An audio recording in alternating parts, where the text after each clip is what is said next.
All yours, Miss B. Okay. Welcome everyone to our CUPE Connects Caribbean Carnival webisode. We are so excited to have you join us. My name is Verilyn Howe, and I'm a proud member of CUPE Local 2191, which represents workers in the social services sector. I am the former chair of CUPE Ontario's Racial Justice Committee and a longtime contributor to CUPE's Carnival celebrations. The Racial Justice Committee work on Carnival began around 2013, when CUPE members would participate as guests band with their t-shirts and CUPE swags. The committee's participation has now evolved to the point where CUPE members are now in full costumes and competing in an actual band. It warms my heart to see this work continue, and it is with great pleasure that I introduce the new chair of the Racial Justice Committee, Valerie Joseph. Thank you, Verilyn. Welcome, everyone. It warms my heart to actually be taking over following the legacy of Verilyn. So my name is Valerie Joseph. Again, I'm a member of CUPE Local 79, which represents almost 22,000 inside Toronto workers.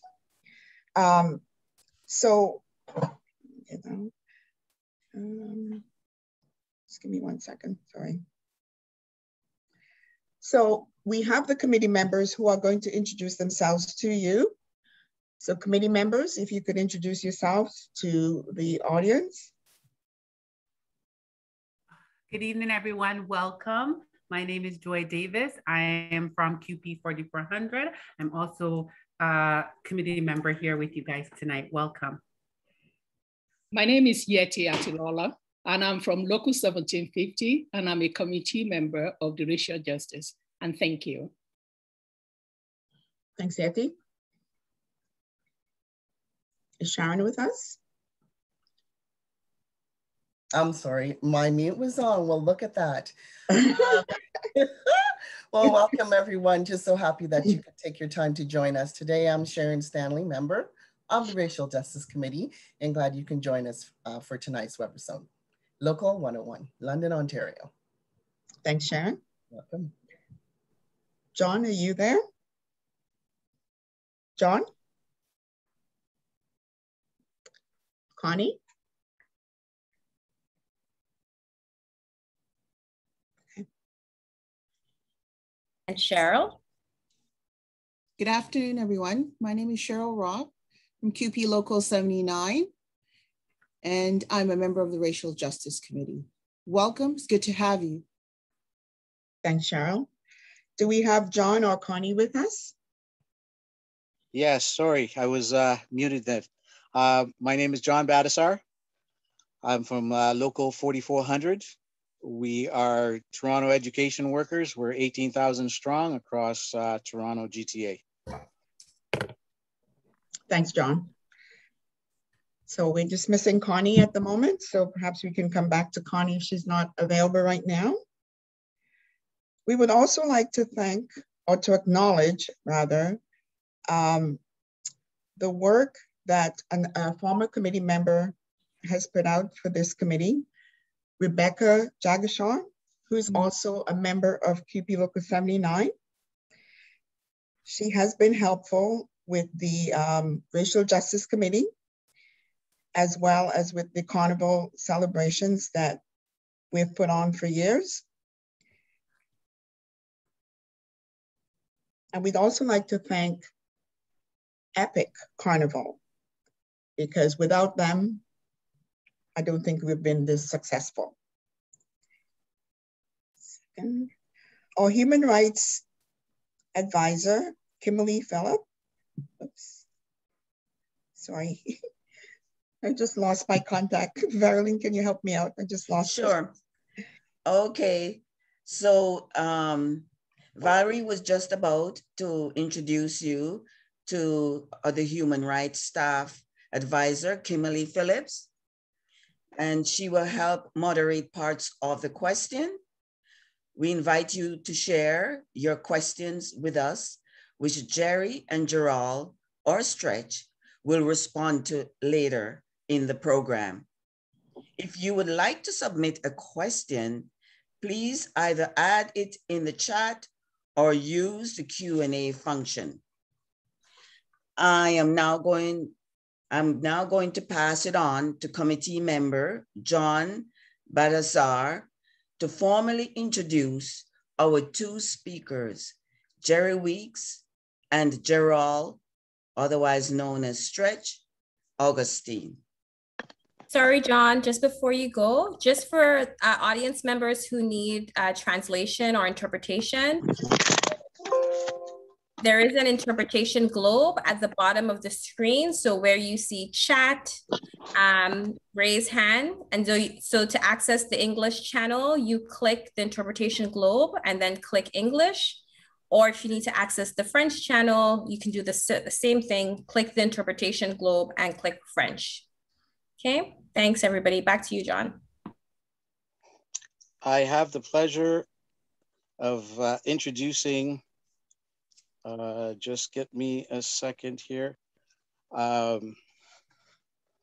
Epic Carnival, the owner, Mr. Gerald Augustine, also known as Stretch. Sorry, I lost my page when my phone fell. You want me to continue? Hold on a sec. I think I'm the backup, right? You're the backup? Go ahead. This is Yeti. I now have the pleasure of introducing Jerry Weeks and Gerald Stretch Augustine, who will lead a conversation about the historical, cultural, and economic impacts of Caribbean Carnival, and particularly Toronto's Carnival celebrations. EPIC, EPIC Carnival, is a nonprofit organization established in 2015 by its original founder, Gerald Augustine, also known as Stretch. EPIC, EPIC Carnival stands for the elements that best describe their band: energy, passion, imagination, culture, and carnival. EPIC encourages artistic expression, cultural education, and body positivity. With that in mind, they are passionate about creating gorgeous costumes and providing a positive experience of the Caribbean culture for all. You can follow EPIC on Instagram at epic_carnival and visit their website, epiccarnivalexperience.com, for more information. We are excited to be working with EPIC on our upcoming virtual event, Togetherness, on July 24th. Gerald Weeks, or Jerry, is a cultural biography businessman, carnival administrator, costume designer, and mansman with a deep passion for carnival and cultural arts. Jerry is the producer of several presentations of numerous bands and possess a wealth of experience in parade management and stage management involving thousands of masquerades and performers of Carnival internationally.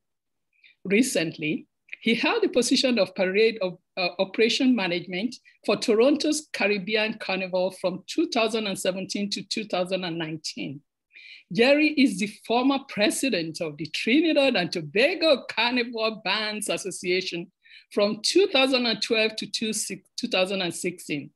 He currently serves as the president of the Trinidad and Tobago Copyright Organization and is the president of the House of Culture in Ontario.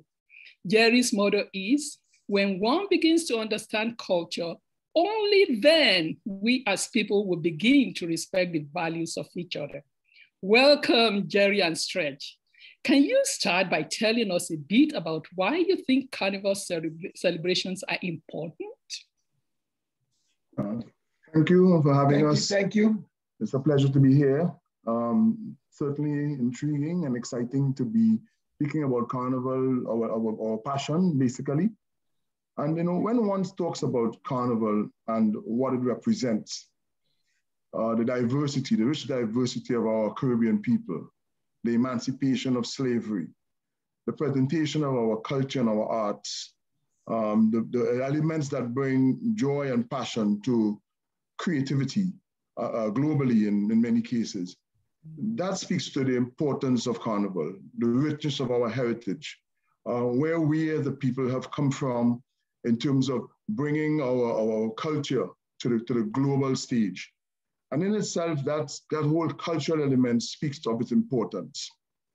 Within recent decades, I may say, Carnival in itself has also brought with it an economic impact to wherever celebrations are held. Carnival celebrations started in the Caribbean and small islands and are now being represented in over 150 countries globally, bringing that cultural impact and economic impact with it. And that in itself speaks for the importance of what we have been able to achieve with our product of Carnival, starting from such a small nation, expanding it to the global entity.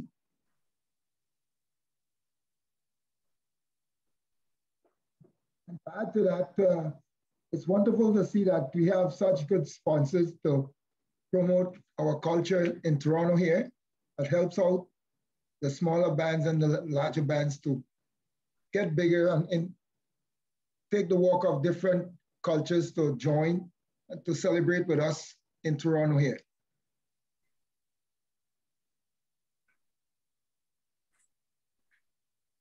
Thank you so much, Jerry and Stretch. And now we'll invite a committee member to ask a question. Joy?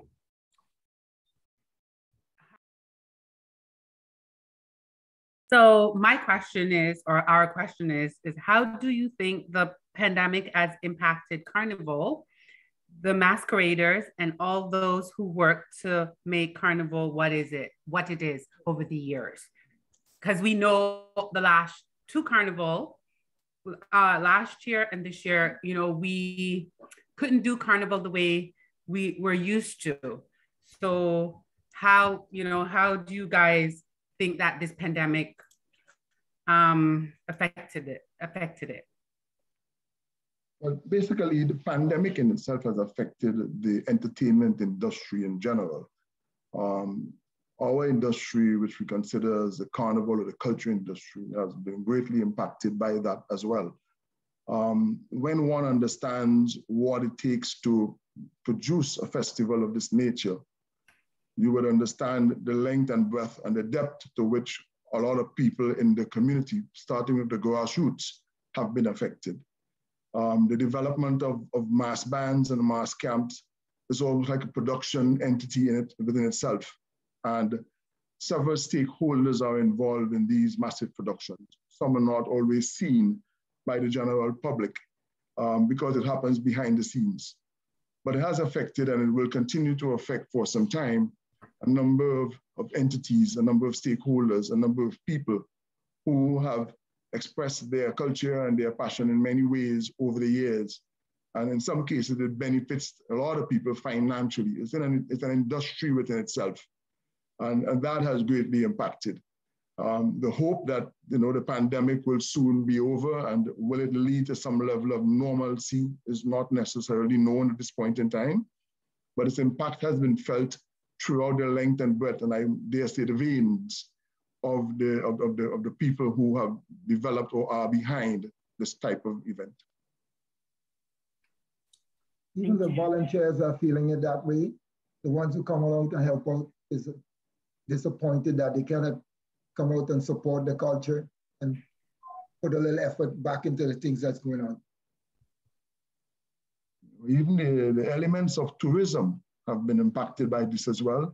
As you know, those who are not directly involved, there are a number of, I call them historians, who follow the Lent Carnival at the length and breadth of its presentation, documenting its culture and scriptures, deciding its history. And all of those people have been impacted. Photographers who see Carnival through a different lens, they too have been impacted by the lack of footage to be able to continue their developmental work, etc.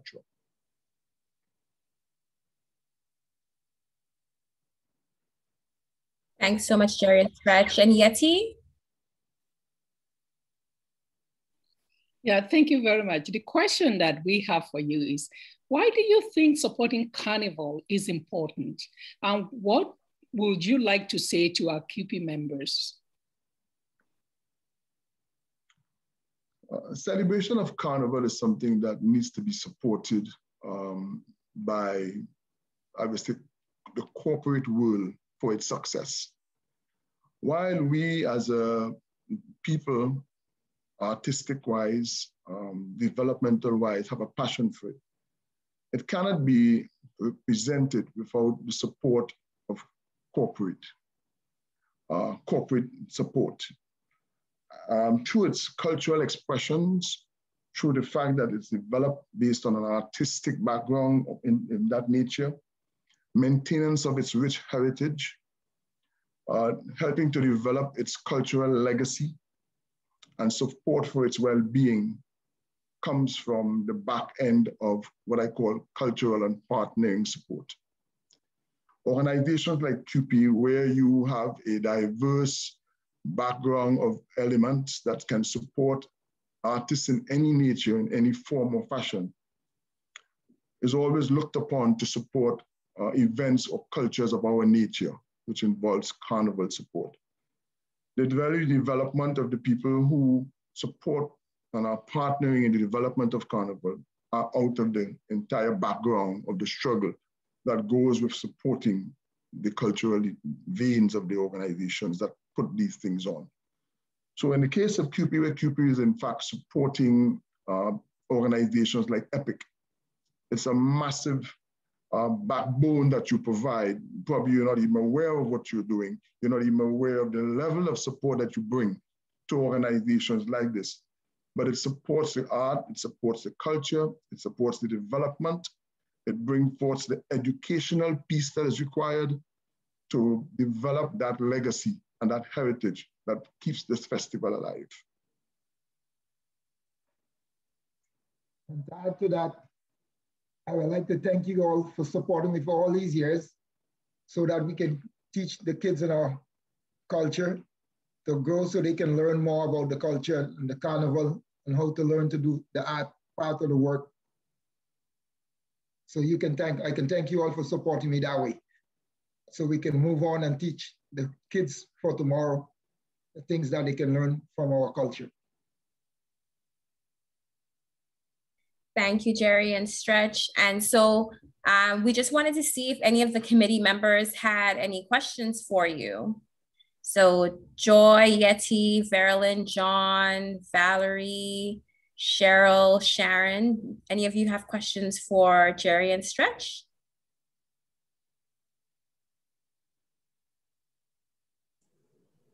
I don't know if my question, Jerry, because I know you've been around forever and I know you've been involved in Carnival forever.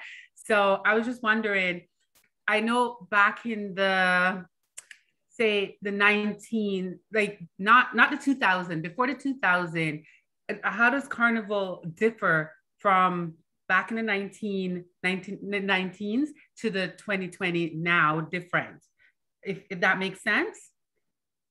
Yes, Carnival is an evolving product. So certainly there will be differences as the generations change, as the decades change. There has been improvements from one level to the next. Carnival started and its origin was based on what we call a traditional type of carnival.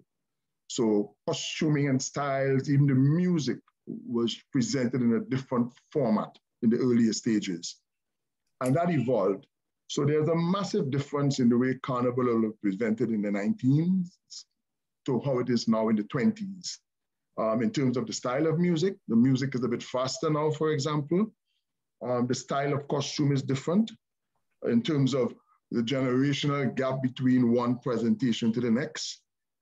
Carnival in itself has started to develop a more economic impact approach, bearing away from what would have been the cultural and artistic passion that would have been presented in the earlier stages, where costume development was a greater work of art and less of an economic return. The industry today has started to take the shape of a more industry style approach.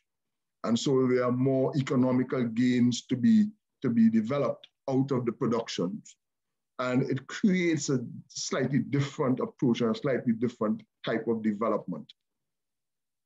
Does it take away from the intrigue of the product? The answer is no. Does it take away from the festivities? The answer is no. That has somehow remained consistent throughout the life of Carnival, but there have been distinct changes, noticeable ones in terms of style of costumes, in terms of its development. And I'll piggyback on that, if you don't mind. Sure.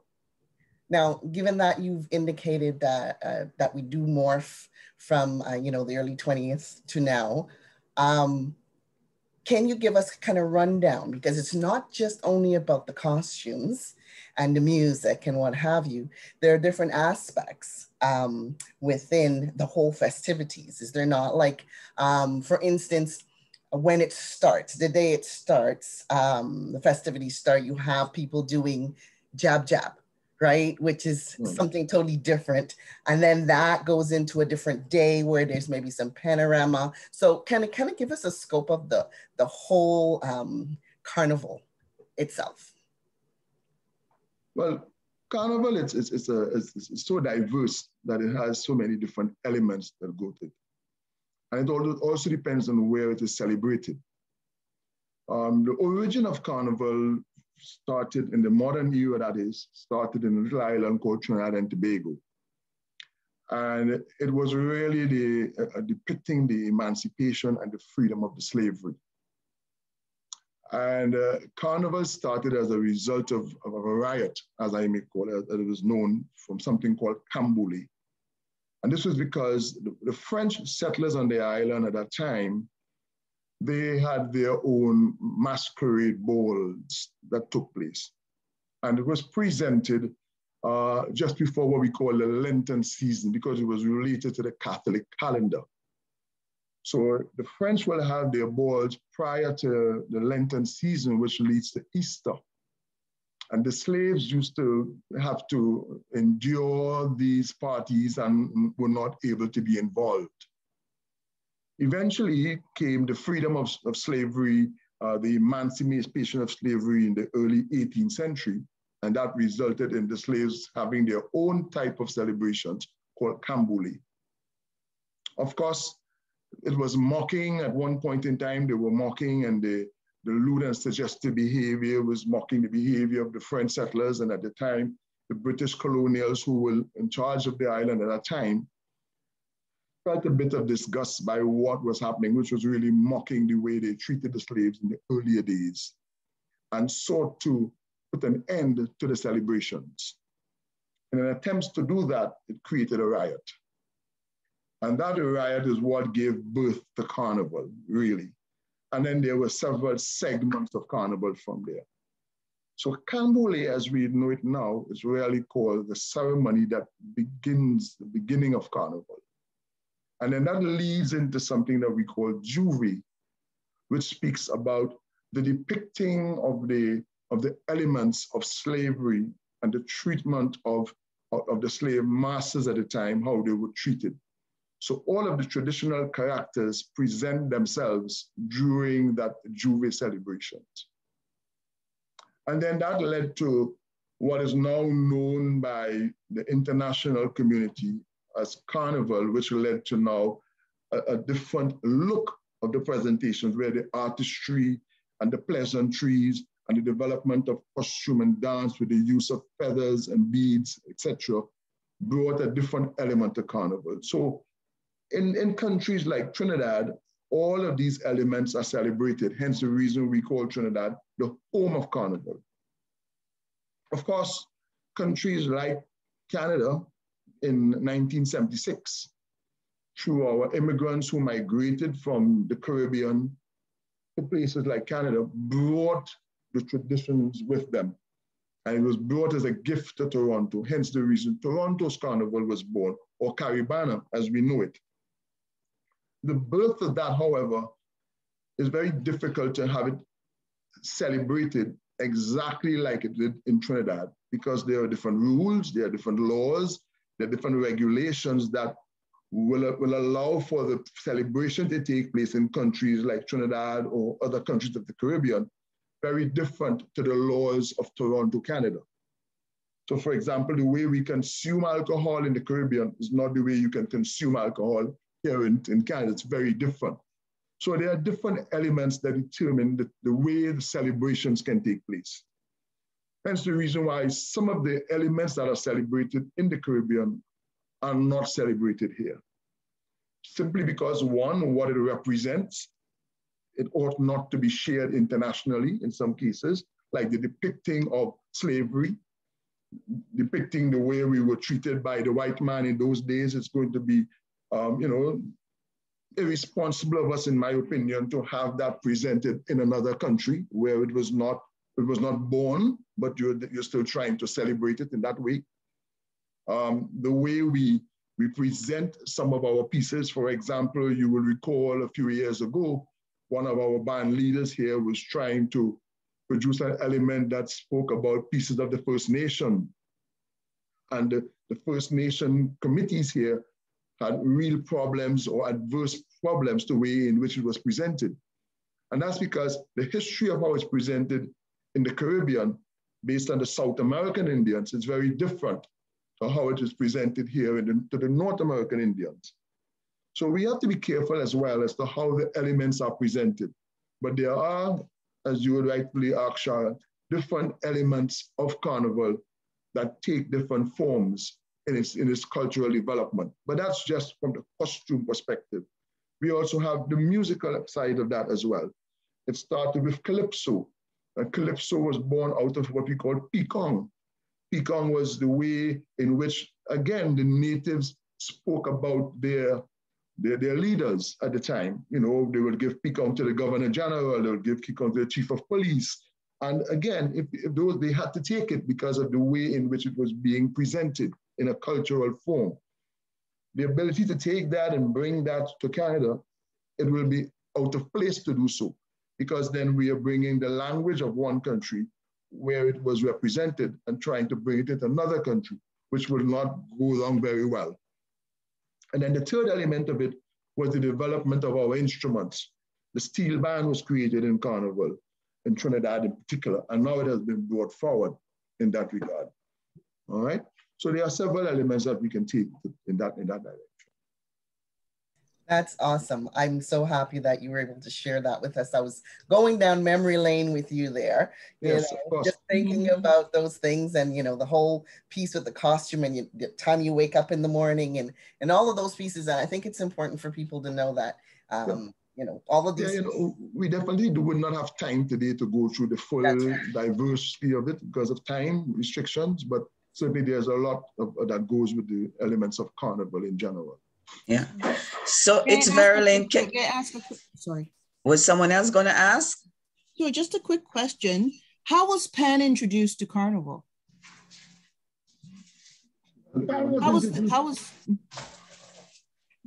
Before Pan came about, they used to use some product called bamboo. I don't know if you know what it's called as bamboo.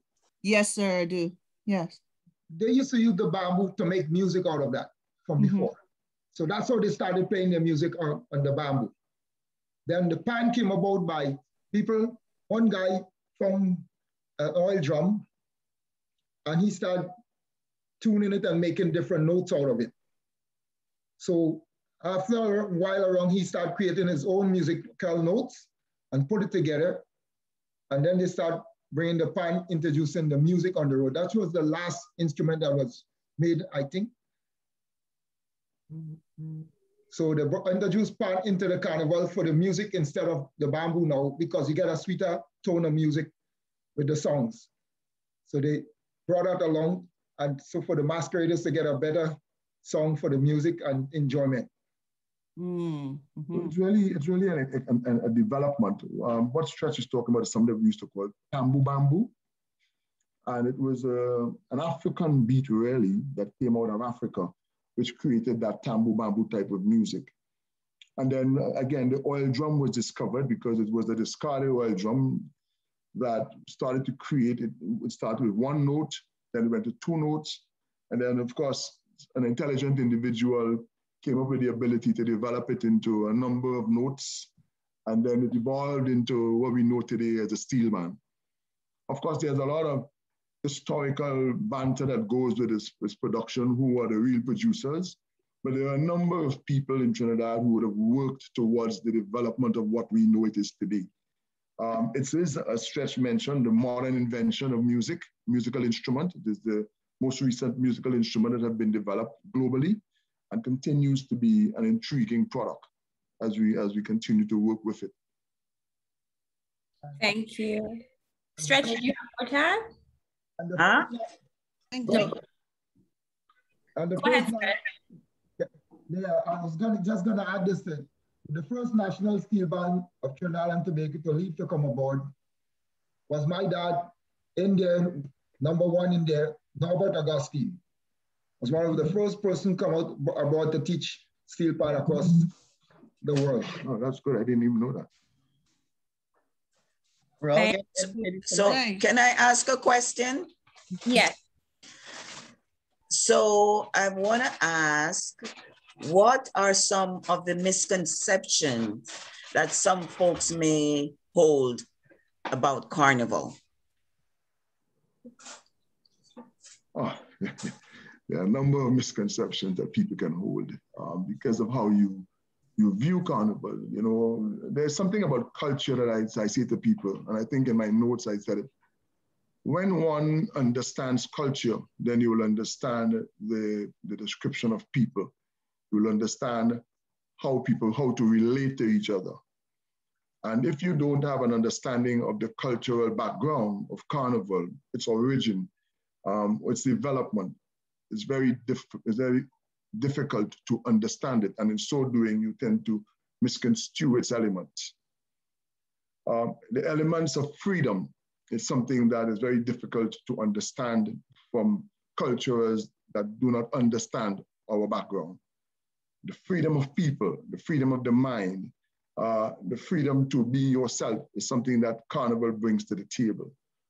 Sometimes we see specific behavior and we misunderstand it in what is considered maybe lewd and suggestive or derogatory, but it's really the freedom of one's being that is being expressed in a particular way. Sometimes the very word that you hear, sometimes Carnival, it tends to think of Bacchanal. And Bacchanal tends to bring about sometimes a derogatory feeling or derogatory approach. But in fact, it's an expression. It's an expression of art. It's an expression of one's being. It's an expression of one's comfort within themselves in many cases. Within recent years, you would see women behaving in a particular way, men as well. And in their behaviors, you tend to think of it as derogatory rather than a freedom of their expression of who they are, what they choose to wear, how they choose to carry themselves in many cases. So the misconceptions come from that in the first being. In the second being, it's the sense of the misunderstanding of dialect in many cases. I have had the experience of having to translate our dialect to different individuals in terms of what we say and how we say it and what is meant by it. And in so doing, the dialect also brings that misconception of how it is. The third element of it is, and sometimes we forget, Carnival was born out of an oppressed environment. And the legacy of it continues to present that, what I call that oppressed spirit that comes with it. Carnival in itself was born out of a riot. And those who have the passion for it always look back at where it came from, the blood, sweat, and tears of those who brought it from where it was to where it is today, and continue to guard it with their life and their passion to ensure that the legacy maintains itself. And in most cases, when they look at that, it determines how one expresses themselves about it. It's really a guarded element. It's really something that when you look, if you, for example, most of you who have been into a mass camp would recognize how guarded the work is, how people work their hours off to make sure that the product has a deadline, it comes to a certain time. And that level of output is something that is misconstrued by the individuals. Thank you, Jared. So we do have a question from an audience member. So I'm just going to read. This question is from a QP member, Michelle. Is there a difference between Carnival in the Caribbean versus Carnival in Canada? And like, what is the difference now? Michelle says, I know that this was answered to some extent, but if you could elaborate on the differences between Carnival in the Caribbean and Carnival in Canada. Let me start by saying Carnival in Trinidad is totally different. For instance, let's go to, I'm jumping ahead. Say for instance, Juve. Juve is a little more bigger than the Tuesday Carnival because everybody comes out and be free that day. It comes like Emancipation Day. They got away from this day that we've been cooped up as slaves. So they get free that day and try to express all the feeling. They don't care what happens, but they do it in a decent way that you might think, some people might think it's toggery, but people just gets to feel free that day, that there's free spirit in people. So for instance, that Juve morning, we do not have that here in Toronto. We have the Carnival Day. So if we have, you're supposed to have a Juve over here and people are dressing up like, for instance, the native people will be upset in that certain kind of way. So we try to do it like that in Trinidad, but we cannot do that over here. And the Carnival is so much different over here than in Trinidad because we have to go by all these rules we have here in Toronto. We have to respect the public, respect the police, and try to put everything in perspective that the guidelines are met. Additionally, Carnival in the Caribbean is diverse and segregated based on the different Caribbean islands. Carnival in Trinidad, for example, is very different to Carnival in Barbados, or Carnival in Jamaica, or Carnival in St. Lucia, or Carnival in St. Kitts, St. Vincent. And that's because of their cultural differences. Each island has its own cultural differences. If you go to any one of those islands, we all celebrate culture differently. When you bring it to a country like Toronto, where all of the diverse cultures are in one location, you now have what really should be a true Caribbean carnival. But bringing all of the diverse cultures under one umbrella tends to have its challenges. And that too makes it difficult and different in its own way. A lot of work is still to be done to bring all of these cultures together into one environment and to ensure that there can be what we call true cultural diversity, true cultural connection, really to bring together what we call the CARICOM nations. And that in itself makes Toronto's carnival different. Thank you. And Valerie does have a question, but before I ask Valerie her question, just to explain to CUPE members listening, we do say when Stretch and Jerry are talking about the South American Indian or Native, we say Indigenous here within CUPE. So that's who they're talking about, the Indigenous peoples of the lands, the original people. So I just wanted to add some context there. So Valerie, you had a question? A couple comments first. I am really glad that Jerry was able to touch base on the origins of Carnival, because I don't think a lot of people really know that about the French aspect of it, and the riot and the celebration coupled with emancipation. So it's twofold. And the reason that I think it's important is because in Trinidad and Tobago, for example, because we can't just base it on that, because other countries, as he just said, celebrate differently. I'm originally from Antigua and Barbuda. Our carnival is in August, right? But there are a lot of similarities. But Trinidad and Tobago tend to follow that concept that he spoke about in terms of the Lenten season, which goes back to the French and Catholicism, right? So I think it is important for people to understand, and also that one particular island, for example, for a very long time, never really celebrated Carnival, didn't really know a lot about Carnival, and that's Jamaica, until Byron Lee, with his band, the Dragonaires, performed for a lot of Calypsonians and took it there. So he's right in the sense that the celebration may be done a bit different, but I think here in Toronto that because we all come together as one and everybody wanted to celebrate, it's mixed. One of the main things that I noticed with Carnival is the change in the music, whereby back in the day, you had a lot more steel bands on the road, a lot more than you see today. There was a time in Toronto that was kind of dwindling where you had just a couple of bands. And so that's a big difference that we notice. I think the culture is still strong. I think people love Carnival. People want it to continue. I think there have been a few Juve morning jump ups.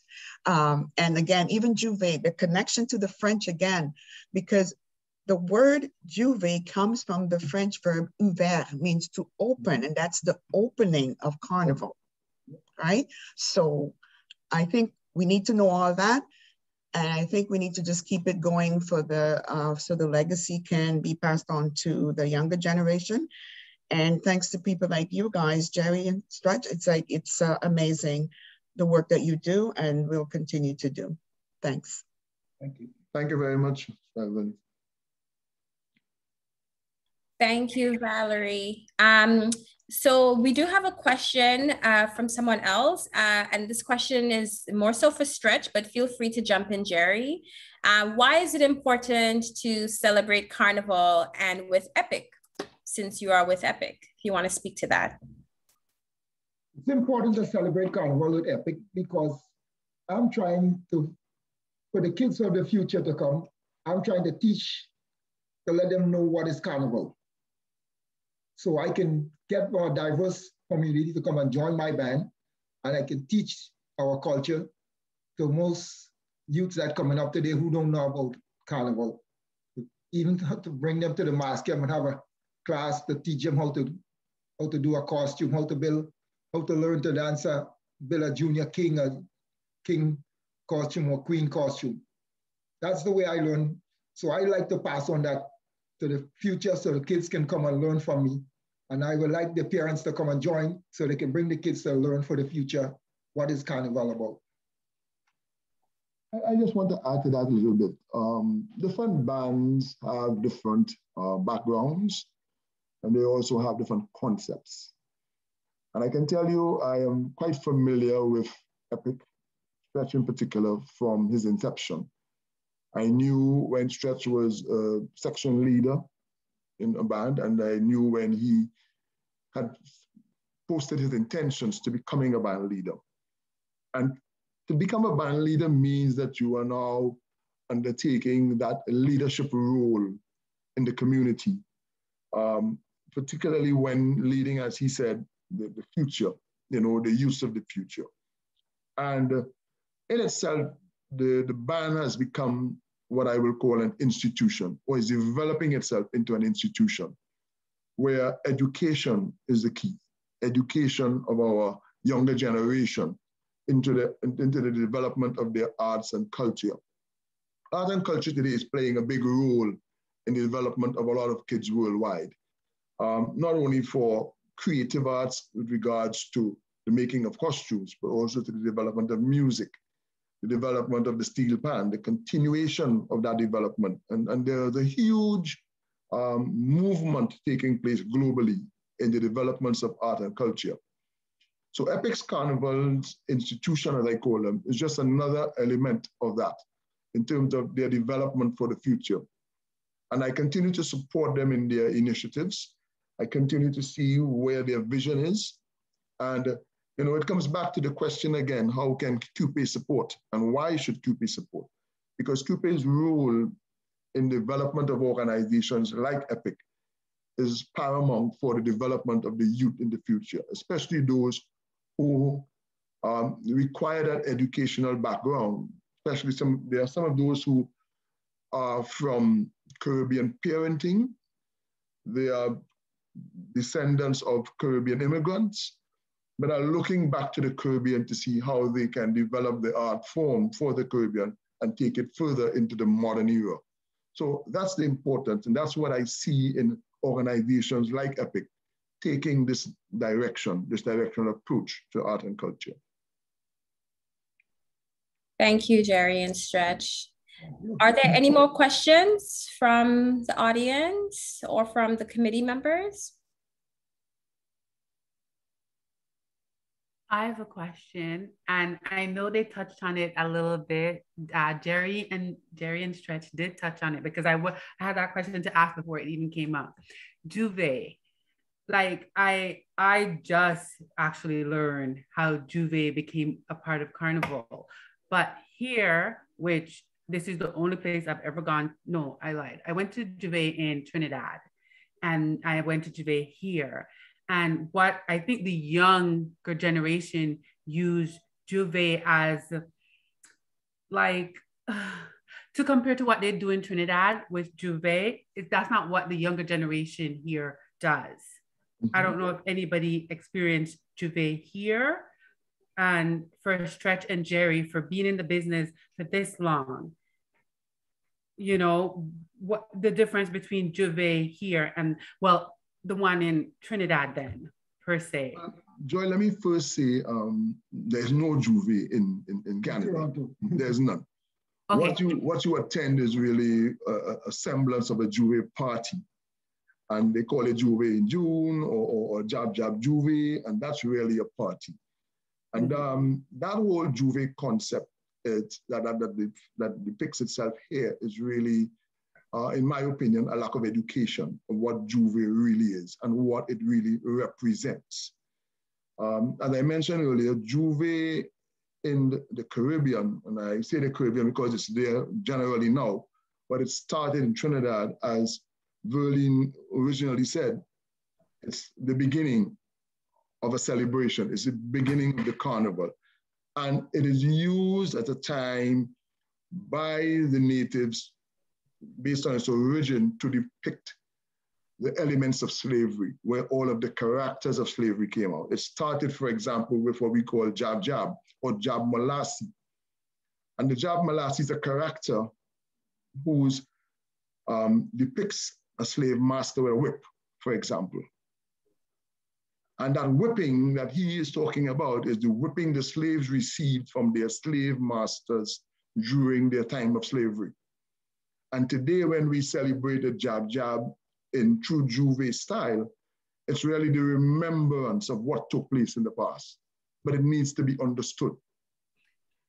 If we try to bring that character to Toronto and to try to celebrate the whipping of slaves, then we are speaking a different language. We're speaking to a different audience who will not appreciate it or understand it.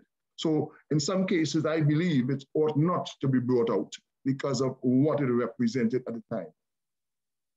If I have the time, I can share an experience I had. Kimberly, do I have a few minutes that I can share that experience? Yes, go ahead. So I will give you an example. I attended, and during my time as the operations manager with the Toronto Carnival, I had to attend a number of events to be able to explain it, particularly to the Toronto police, who were blaming at the time everything that took place. It was blamed on Caribana or Toronto Carnival. Whether it took place under our ambit or not, it was part of the celebration during the period. So I attended one of those Juve events. And it was held somewhere up in Markham, for example, in a community that never experienced this type of behavior before.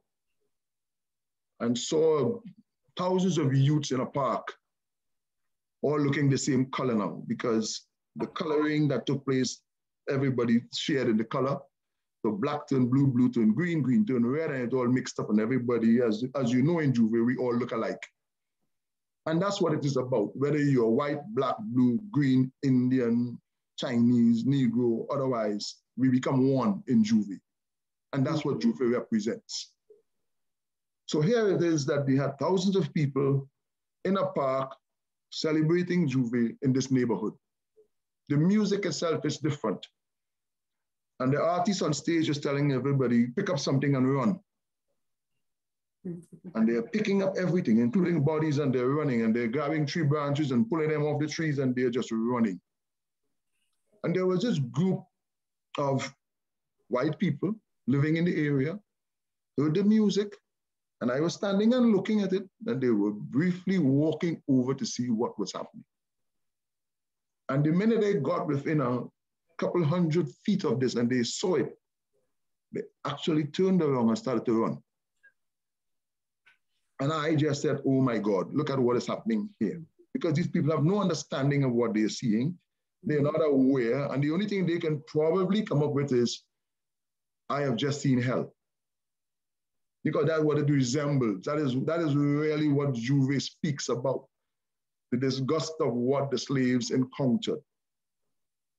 2 days later, I was talking to the promoter because he went back to the location to help clean up the area. And of course, it's left in a mess. Mm-hmm. It's water, it's mud, it's coloring, it's branches and things all over the place. And he encountered a bit of racism. You know, you guys are this, you guys are that. What are you doing in my area? You've got your bad behavior up here.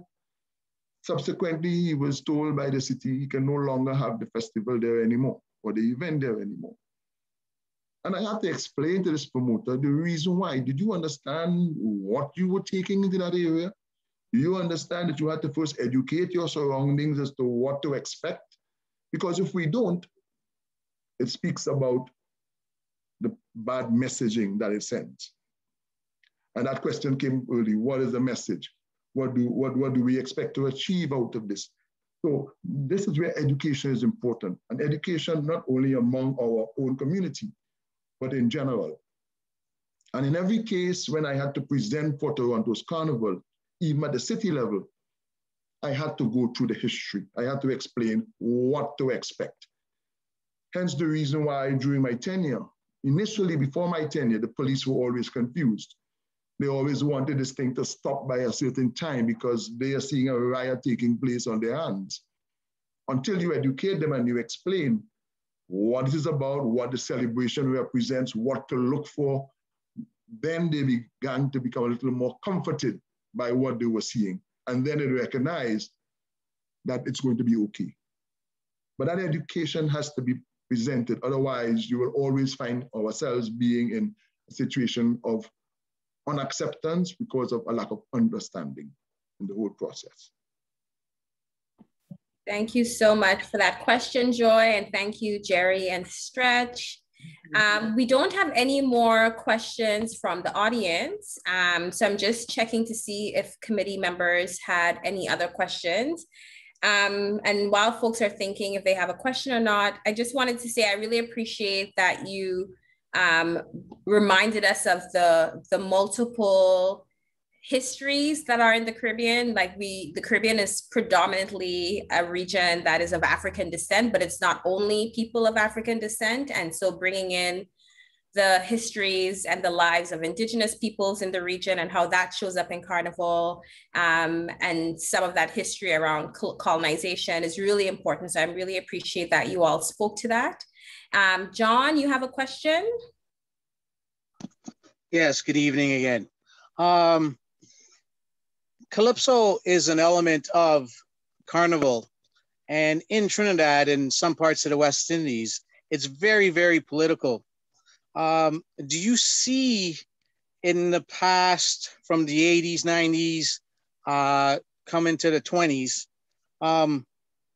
a change of direction, meaning that it's no longer a political attack on certain things and certain ideas that's happening around them and around people?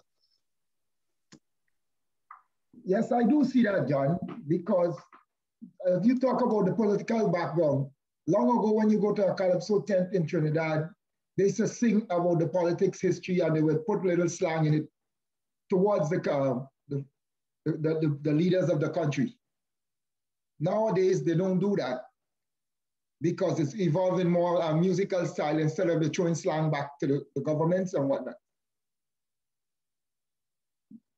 There's a big difference as well. Calypso was based, as you rightfully said, John, in the earlier days.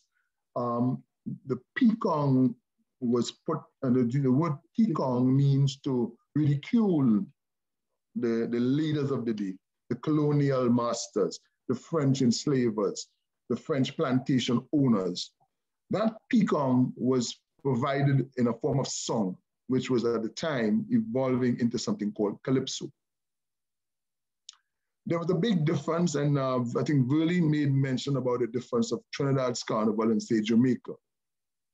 Jamaica, on the other hand, reggae music started to take an international form through the likes of Bob Marley and several others, whereas music up to Trinidad remained indigenous to Trinidad's culture.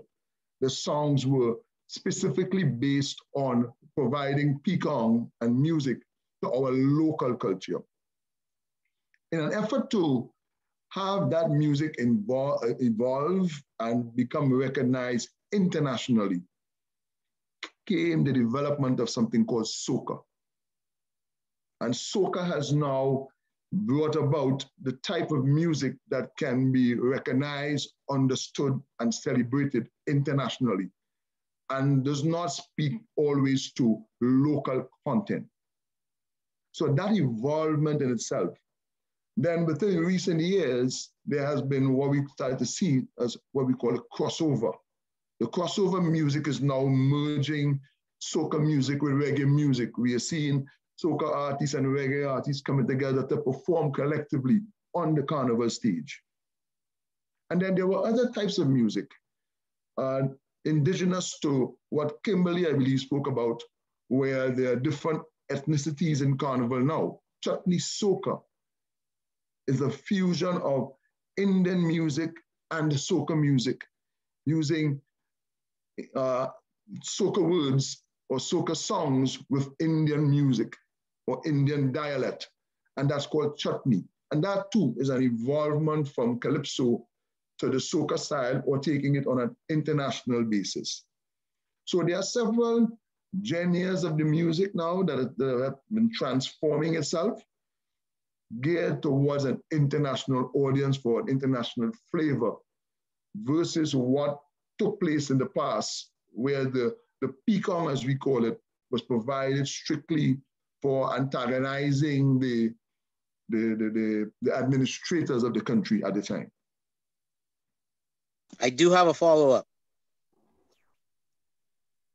If we are to continue as the biggest in Toronto, Canada, why haven't we seen that here?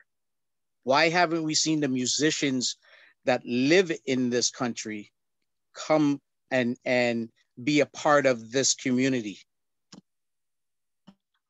one of the, and this is a very sensitive question, to be quite honest, and something I have kind of opted not to get in, which is the politics.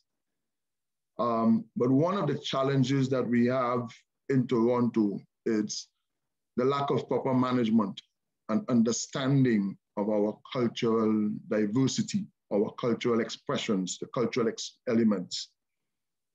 That lack of understanding and that lack of management also speaks to the lack of engagement with the grassroots community insofar as how we develop Toronto's carnival. During my time within the organization that administrated the elements of carnival, while I sought to bring some ideas and changes to it, there are a number of stalwarts who sit at the very top who still don't have the understanding of the development and administration of the festival. And until that in itself is sorted out at that level, there will always seem to be the stifling of the diversity or the stifling of the development of these expressions for it to take a different direction.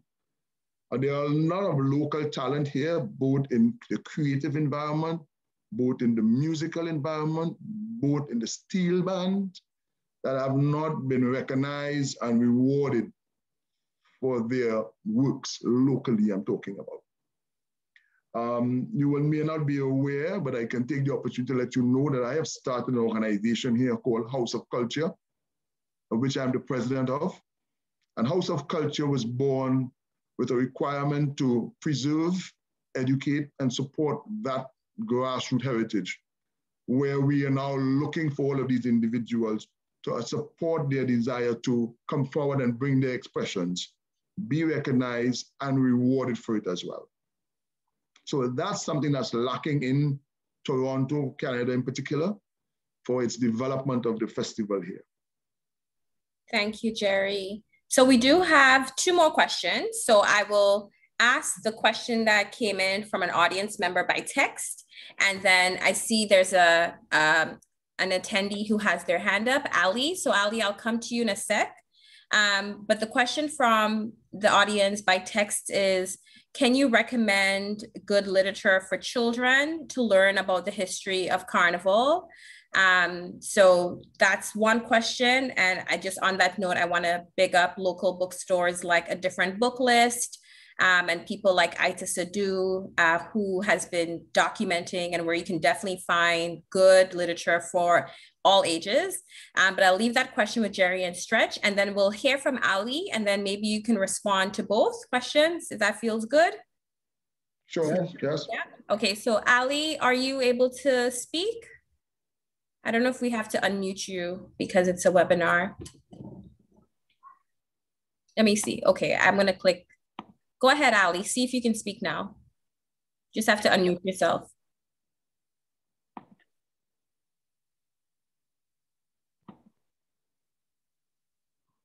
I'm not sure if Ali's still there. Ali? Can you hear me? Yes, I'm here.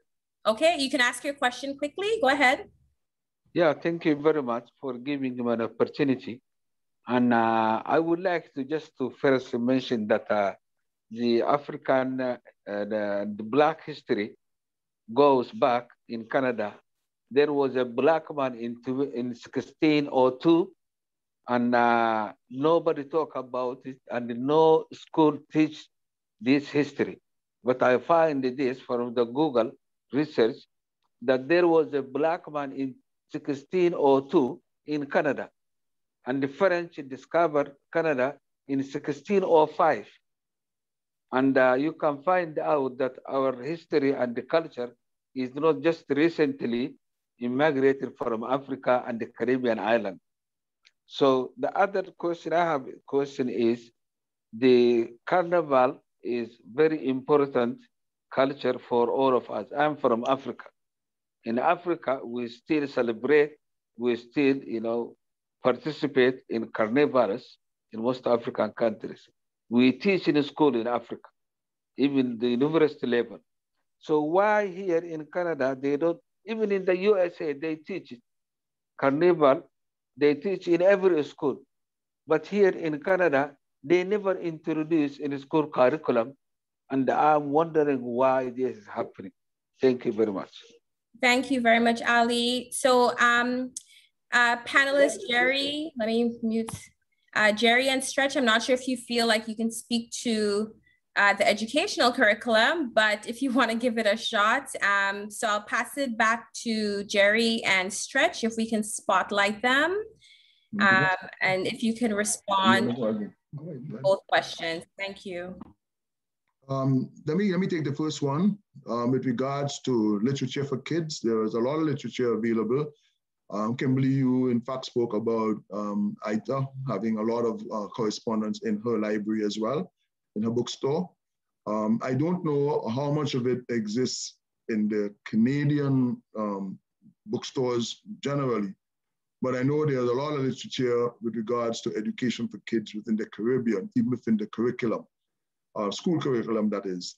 In our universities, there are several educational pieces that take place in terms of carnival arts and its development, which goes all the way back to what happens in schools, all the way to the elementary level. So there's a lot of literature available. With regards to the question of the African content, Ali is correct, and there is a lot of content that comes out of Africa.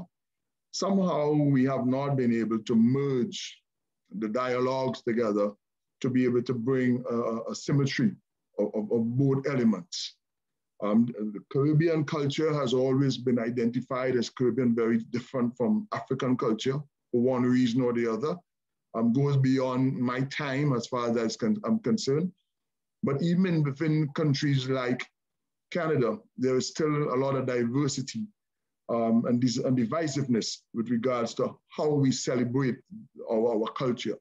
Some of it has originated from Africa, the rhythms, the music, some of it obviously comes from Africa, but that has not been able to fuse itself back into who we are and where we are today for some reason.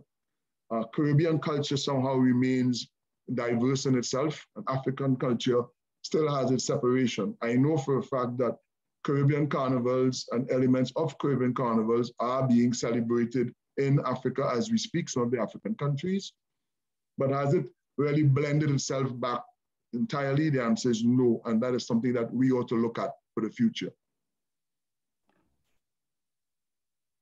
Thank you. Stretch, did you want to add anything? We have had the time to get both cultures together so we could merge together, as Jerry was saying, because it's something should be taught to our kids, because we all live in a different community than in the Caribbean now. We have a diverse community in Canada here, which everybody shares with one another. And it would be nice to see the African Carnival and the Caribbean Carnival come together in Toronto here to create something different for our history from in the past. It would be nice to see that happen. Thank you, Stretch. Yeah, that would be many different African countries, right? So trying to like work through all of the beautiful multiplicities, I think would be really exciting, because I'm sure it's celebrated differently across the continent. And even as Jerry mentioned, even across the Caribbean, Carnival shows up differently. So we are closing our time. I'm going to pass it back to Verilyn and Valerie to wrap us up with some closing words and to invite you all to the event on July 24th.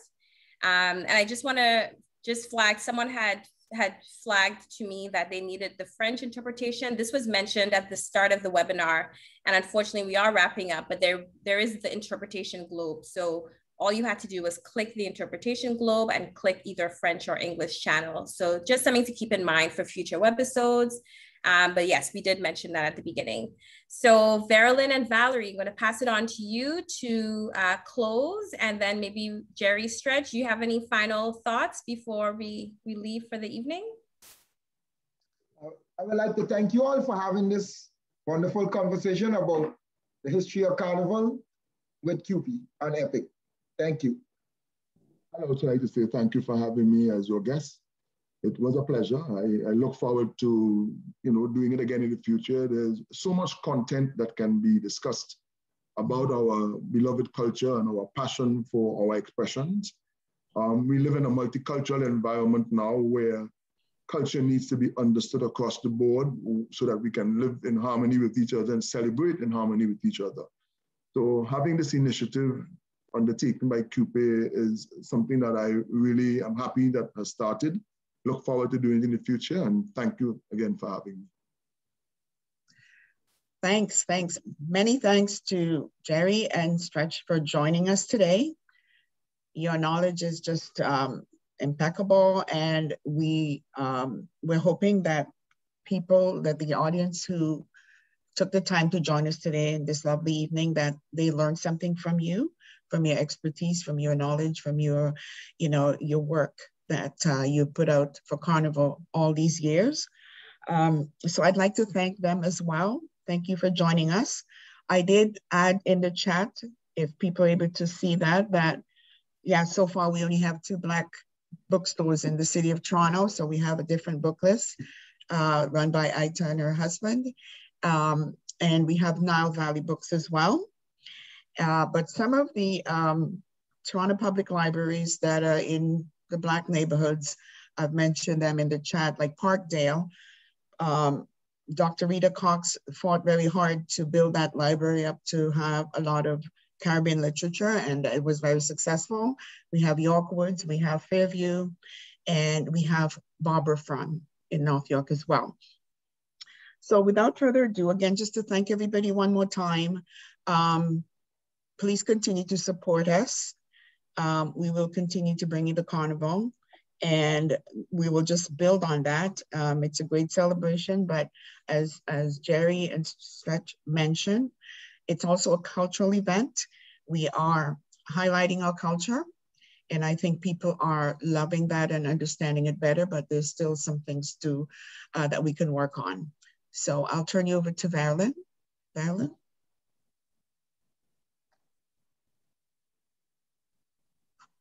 And to inform folks of an upcoming event. And this event will be July 24th. And we're inviting you to join us for Togetherness, a full day of Carnival celebration. You can join from the safety and comfort of your own backyard and take in the amazing DJs, costumes, and performers. You can register by clicking on the link in the chat. So have a great night, everyone, and please be safe. Thank you. Have a good night to you all. Thanks. Thank you. See you all on the 24th. Right on. See you on you. the 24th. Bye-bye. Yes. Here. Come on the 24th. Can't wait for the road.